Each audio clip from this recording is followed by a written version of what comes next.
कहानी नीरू की है। पंजाब की नीरू की शादी दिल्ली के राहुल से होती है। दिल्ली कितना बड़ा शहर है ना, लेकिन आप लोगों का घर तो बहुत छोटा है।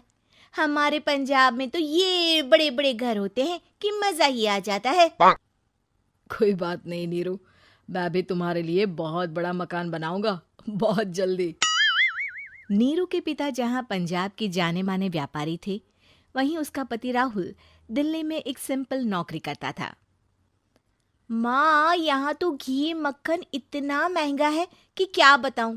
मैं तो तरस ही जाती हूँ घी खाने के लिए। नीरू की माँ को ये सुनकर बहुत दुख होता है। मेरी बेटी को घी नसीब नहीं हो रहा है और ये बहू यहाँ बैठकर घी में शक्कर डाल रही है। देख वनिता, मैं साफ कह रही हूँ, इस घर में जितना घी आएगा उतना ही मेरी बेटी के घर दिल्ली भी जाएगा। अरे ये क्या बात होती माँ जी?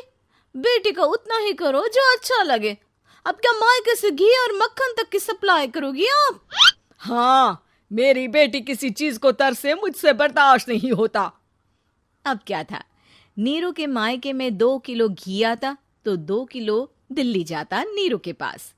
एक दिन, माँ बड़ी गर्मी पड़ती है दिल्ली में। इस घर में तो एक ही एसी है और वो भी ड्राइंग रूम में। सारा परिवार एक ही कमरे में सोता है। हाँ बेटा, वो तो हर घर की कहानी है। यहाँ भी एक ही एसी है। अरे बिल इतना आता है कि क्या बोलूं। तभी वहां राकेश आ जाता है। माँ, थोड़ी देर में यहाँ कुछ प्लम्बर आएंगे मेरे कमरे में एसी लगाने।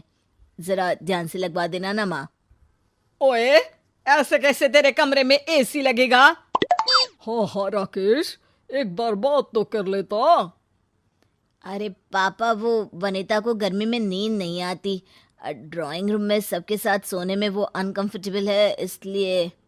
अरे पूरे परिवार के साथ वहां तेरी बहन नीरू भी तो सोती है। वो नहीं हो रही क्या अनकंफर्टेबल? समझ रहा है ना?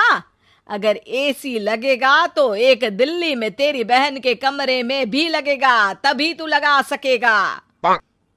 राकेश वनिता को सारी बात बताता है। वनिता करती भी क्या, मन मार कर बैठ जाती है। माँ, ये लोग ठीक नहीं है, क्या करूं मैं? अरे बेटी, यहाँ आ जा, तू यहाँ आकर रह ले। अरे छोड़ दे ऐसे पति को। कैसे छोड़ दूं माँ? समाज क्या कहेगा, लोग क्या कहेंगे? वैसे भी मेरा एक बेटा है मयंक। अरे हटा बेटा, तेरी उम्र ही क्या है?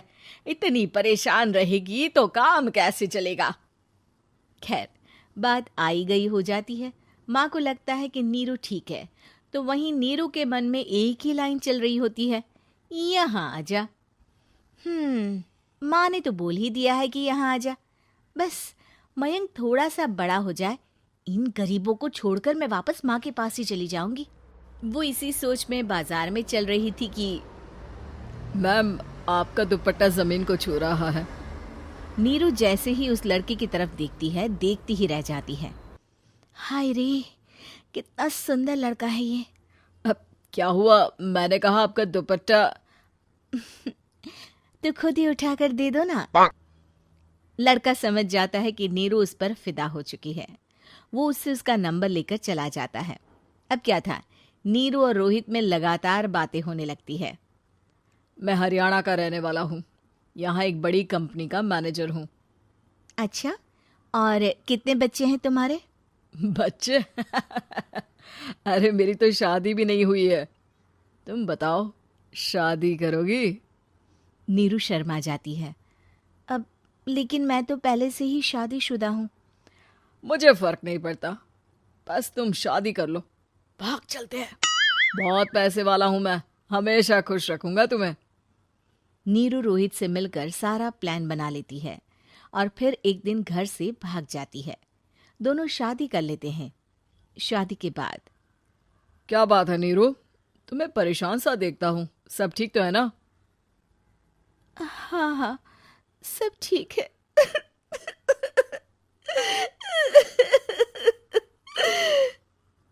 ये कहते कहते ही वो रोने लगती है। अरे क्या हो गया, रो क्यों रही हो? मैंने तुमसे एक बात छुपाई है। और वही बात अब मुझे परेशान कर रही है। रोहित, मेरा एक बेटा भी है, उसका नाम मयंक है। क्या बात कर रही हो? ये तुमने मुझे पहले क्यों नहीं बताया? देखो नीरू, मेरी माँ को मैंने ये नहीं बताया है कि तुम शादीशुदा हो। बच्चा मैं मैनेज नहीं कर पाऊंगा। नीरू को समझ में नहीं आता कि वो क्या करे। तुम उस बच्चे को अपनी माँ को क्यों नहीं दे देती? नीरू चुपके से माँ को फोन करती है। माँ, क्या मयंक को तुम रख सकती हो? बेटा, मैं राकेश के साथ बात करती हूँ। आखिर घर का बेटा वही है, जो वो बोलेगा। वैसे भी बेटा, तूने जो किया है ना, उसके बाद से पूरा घर तेरी बुराई कर रहा है। मैं भी अब किसी से तेरे लिए लड़ नहीं सकती। राकेश बेटा, नीरू ने तो जो किया बहुत ही बुरा किया, लेकिन मैं सोच रही थी कि क्यों ना मयंक को हम यहाँ ले आए। तभी वनीता बोल पड़ती है। वाह जी, ऐसे कैसे यहाँ ले आए? यहाँ क्या भंडारा भरा है? और जिस बच्चे की माँ ने नहीं सोचा, उसके लिए हम क्यों सोचे? नीरू को एक बार तो अपने बच्चे के बारे में सोचना चाहिए था ना।